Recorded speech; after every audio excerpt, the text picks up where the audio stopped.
Yeah, so look, our immigration system has been broken for a long time because people on both sides of the aisle, quite frankly, didn't have the political will to get things done and hammer out a deal.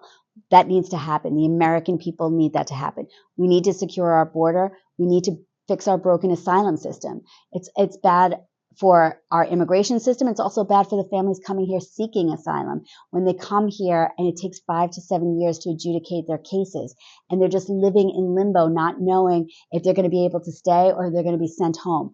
I've reached out to the chief immigration judge of the United States of America to talk to her about what kind of fixes we need. It's not just money. We need more comprehensive fixes like that. And that's something that's going to be a priority day one for me in Congress.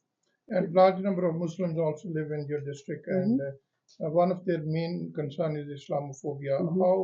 What do you think, how we can address this concern? Look, hate speech and speech that incites violence against any community is not protected by the First Amendment, and we need to wipe it out. We need to make sure, first of all, that we're funding our Department of Education. The other side wants to abolish the Department of Education. We need to fund it and make sure the Office of Civil Rights can address any kind of hate speech that's being directed at students. I met a woman when I was meeting with certain leaders in the Muslim community in this district who told me that her children were being abused at school, so she was taking them out of the school system. That should never happen. We need to make sure we are using our leveraging our federal dollars to make sure we're wiping out all that kind of conduct. We need to make sure we're funding the FBI and the Department of Justice who investigate hate crimes or hate speech like that. And we also need to start putting pressure on social media platforms because, as I said, speech that incites violence is not protected speech, and they need to be monitoring it and taking it down from social media platforms. What inspired you to run was supervisor of town of Hempstead and now for the Congress? What inspired you? So look, I live here. I pay taxes here. I saw the town government was behaving in a hyper-partisan way and not for the benefit of all residents, only for the insider group. And I wanted to change that. I wanted to root out corruption in the town of Hempstead. And so I ran on an anti-corruption and a transparency platform. And I did that from day one, passed sweeping ethics reforms, put all town contracts online so that the citizens could be their own watchdogs of how their money was being spent.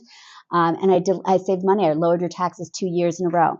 I love that public service, and that's what inspired me to run for Congress. We have the least productive Congress since the Civil War. It's time to put Congress back to work again. It's time to stop the fighting and the finger pointing and actually start getting things done for the people who send us there, and that's what I'm going to do.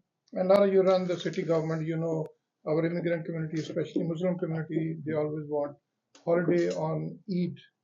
So at the federal level, do you think you would be able to play some kind of a role?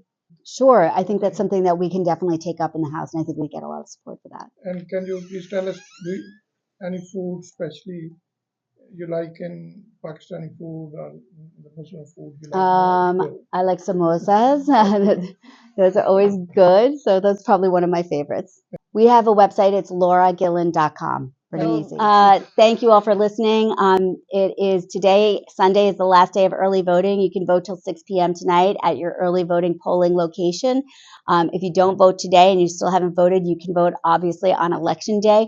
There you would vote at your normal polling location. Please come out and vote. This is one of the most important elections of your lifetime. It is not an election to stay home. Thank you. Don't forget to like, comment and subscribe.